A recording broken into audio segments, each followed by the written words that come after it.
একটা ঘরের ভিতরে তালা মারা, আর এই ঘরের ভিতরে অসংখ্য দামি দামি জিনিস আছে। এখন কোন চোর যদি তালা ভাঙতে পারে, তাহলে বলেন এই ঘরের কয়টা জিনিসের নিরাপত্তা ঝুঁকিতে পড়বে? সব কয়টা জিনিসের। তো আকীদায়ে খতমে নবুয়ত হচ্ছে ইসলামের তালার মতো। যদি এই আকীদাটা ইসলাম থেকে বিচ্যুত করা যায় বা এর দাবিকে উপেক্ষা করা যায়, তখন ইসলামের প্রত্যেকটা বিধান ও বিশ্বাসের অস্তিত্ব ঝুঁকিতে পড়বে।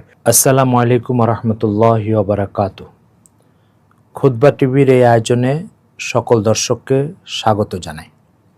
আজকে আমরা ইসলামে অতি গুরুত্বপূর্ণ একটা বিষয় নিয়ে আলোচনা করব, সেটা হচ্ছে আকীদায়ে খতমে নবুয়ত তথা খতমে নবুয়তের ইসলামে দর্শনটা কি, এই আকীদার গুরুত্ব কতটুকু এবং যতটুকু গুরুত্ব এতটুকু কেন।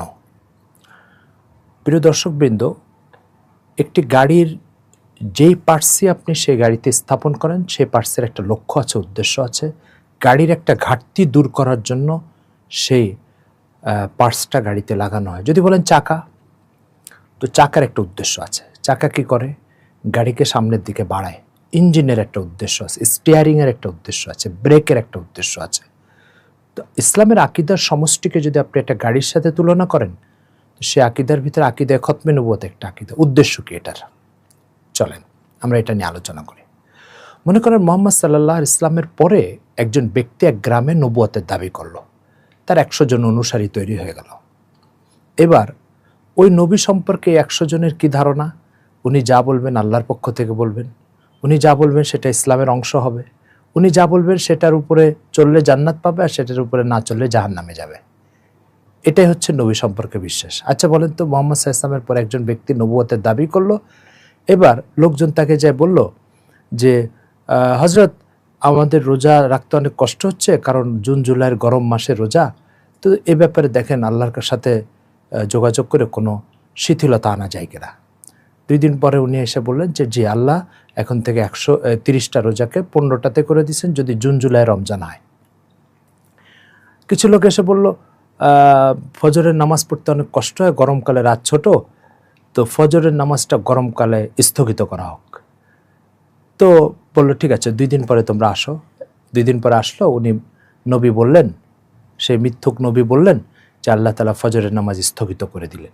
তাহলে আপনি দেখেন এইভাবে প্রতিটা বিধান বাড়ছে কমছে, ইসলামের প্রতিটা নীতিমালার ভিতরে পরিবর্তন আসতেছে, প্রতিটা বিধানের মধ্যে পরিবর্তন আসতেছে। ধীরে ধীরে নবী মুহাম্মদ সাল্লাল্লাহু আলাইহি ওয়াসাল্লাম যে দিন রেখে চলে গেলেন, উম্মতকে যে বিশ্বাসের উপরে বিধানের উপরে রেখে চলে গেলেন, সেগুলো সব অস্তিত্ব ঝুঁকিতে পড়ল, সব নিরাপত্তাহীনতার মধ্যে পড়ল। ফলে কিয়ামত পর্যন্ত যেই দিনের উপরে তার উম্মত চলুক তিনি চাচ্ছেন, সেই দিনের উপরে কিন্তু আর উম্মত চলছে না। এখন পুরো দিনটা বিকৃত হয়ে গেল। কেন? নতুন নবী জন্ম নিলে এই কারণে। আর নতুন নবী কখন জন্ম নেয়? যখন খতমে নবুয়তের বিশ্বাসটা ঝুঁকিতে পড়ে বা দুর্বল হয়ে যায় বা গুরুত্বহীন হয়, বা এটার যে আবেদন বা দাবি সেটা যখন উপেক্ষিত হয়। প্রিয় দর্শকবৃন্দ, তাহলে আকীদায়ে খতমে নবুয়ত ইসলামী আকীদার সমষ্টির মধ্যে, খতমে নবুয়তের বিশ্বাসটা ইসলামী আকীদার বিশ্বাসের মধ্যে। এটা দর্শন কি, উদ্দেশ্য কি, লক্ষ্য কি? ইসলামের হেফাজত, নবী মুহাম্মদ সাল্লাল্লাহু আলাইহি ইসলামের রেখে যাওয়া দ্বীনের হেফাজত, বিশ্বাসের হেফাজত, অনুরূপভাবে তার রেখে যাওয়া আহকামের হেফাজত। এই প্রত্যেকটা জিনিস আকীদায়ে খতমে নবুয়তের দ্বারাই সংরক্ষিত থাকে। যদি আকীদায়ে খতমে নবুয়ত বা খতমে নবুয়তের বিশ্বাস এটা যদি ইসলাম থেকে বিচ্যুত হয়, পুরা ইসলামের অস্তিত্ব ঝুঁকিতে পড়বে। একটা ঘরের ভিতরে তালা মারা, আর এই ঘরের ভিতরে অসংখ্য দামি দামি জিনিস আছে। এখন কোনো চোর যদি তালা ভাঙতে পারে, তাহলে বলেন এই ঘরের কয়টা জিনিসের নিরাপত্তা ঝুঁকিতে পড়বে? সব কয়টা জিনিসের। তো আকীদায়ে খতমে নবুয়ত হচ্ছে ইসলামের তালার মতো। যদি এই আকীদাটা ইসলাম থেকে বিচ্যুত করা যায় বা এর দাবিকে উপেক্ষা করা যায়, তখন ইসলামের প্রত্যেকটা বিধান ও বিশ্বাসের অস্তিত্ব ঝুঁকিতে পড়বে। প্রতিদিন নতুন নতুন দাবি নবী জন্ম নিবে, আর সেই নবী এসে বলবে আমার কাছে এই ওহী আসছে, আরেক নবী এসে বলবে এই ওহী আসছে, সে বলবে এই বিধানের পরিবর্তন আসছে, সে বলবে অমুক আকীদার পরিবর্তন আসছে। এইভাবে আস্তে আস্তে আস্তে আস্তে নবী করিম সাল্লাল্লাহু আলাইহি সাল্লাম যে দিন রেখে গেছেন, সেই দিন একেবারেই এলোমেলো হয়ে যাবে। এটা কি ভাবা যায়? কারণ আপনি যতদিন মুহাম্মদ সাল্লাল্লাহু আলাইহি ইসলামের রেখে যাওয়া দিনের উপরে আছেন, ততদিন আপনি আপনার স্রষ্টার দিনের উপরে আছেন। আর যখনই মুহাম্মদ সাল্লাল্লাহু আলাইহি ইসলামের দিন থেকে আপনি বিচ্যুত হবেন, তার অর্থ হচ্ছে আপনি মানব মস্তিষ্ক থেকে আবিষ্কৃত দিন, বিশ্বাস ও বিধানের উপরে আছেন। তখন ইসলামের সাথে অন্য ধর্মগুলোর আর কোনো পার্থক্য থাকবে না।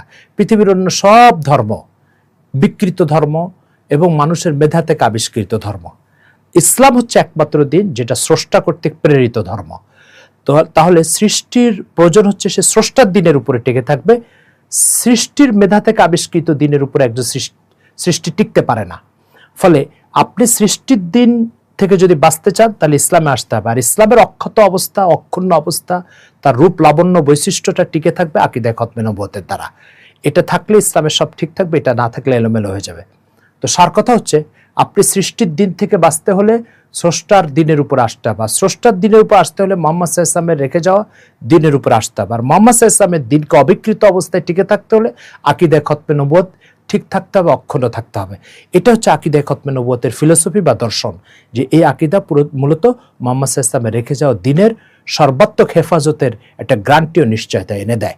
তাহলে বুঝতেই পারছেন যে ঘরের ভিতরে কয়েক ধরনের দেয়াল থাকে। কিছু দেয়াল আছে এই রুম থেকে ওই রুমকে পৃথক করে দেয়, কিছু দেয়াল আছে বারান্দা থেকে রুমকে পৃথক করে দেয়, কিন্তু পুরা বিল্ডিং এর হেফাজতের জন্য একটা প্রাচীর থাকে। আকিদায়ে খতমে নবুয়ত হচ্ছে সেই প্রাচীর, আর বিল্ডিংটা হচ্ছে ইসলাম। আশা করি বুঝতে পেরেছেন। আজকে এ পর্যন্ত শেষ করছি। আগামী অনুষ্ঠানে আপনাদের সাথে আকিদায়ে খতমে নবুয়তের আরেকটি বিষয় নিয়ে আলোচনা করব।